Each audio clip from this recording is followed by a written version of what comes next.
Welcome back to the channel, everybody. Today we've got a different format of video, and this was a request from a subscriber over on Instagram.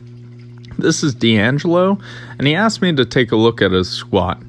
So he's went ahead and sent over several videos. We're going to start off really light and take a look at what he does well and what are a couple things that I think he can improve upon. So starting off, that looks like, I believe it was 315, which is a nice and light warm-up weight. The first thing that I'm noticing just watching these is I think, D'Angelo, you could make your walkout a little more efficient, which could save you some energy on your heavier sets. If you watch, even on these warm-ups, you get a little bit of happy feet and taking some extra steps. So if you narrow that down to 3 solid steps to get planted, I think that could help you.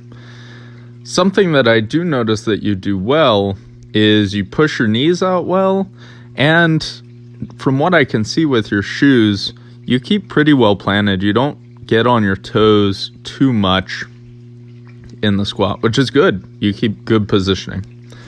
All right, so this is one of your heavier sets. This is 425. We've got a couple different singles of this one, and then I slowed it down so we can kind of break down what we're looking at.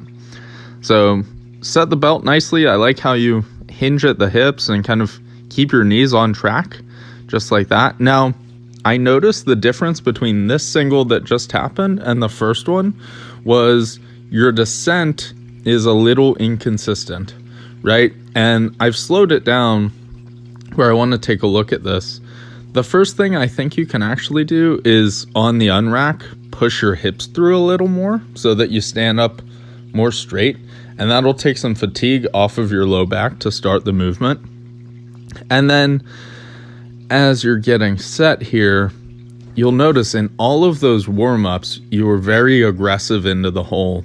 And then on this one, you're actually slightly less. You have a more consistent tempo into the hole, which that can be a good thing, but I think if that's the case, you should go ahead and be consistent with that.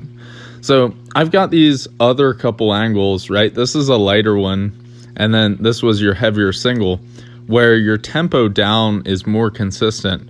And I think that's something that you should look into keeping with all of your sets, possibly moving forward, because if you train that way, you can stay tighter into the hole, and some of that little bit of low back rounding that you get where you get pitched forward, I think that's from trying to rush the reps a little bit. But otherwise, great squatting, man. You've got a solid foundation, especially with longer femurs. So hopefully that helped out.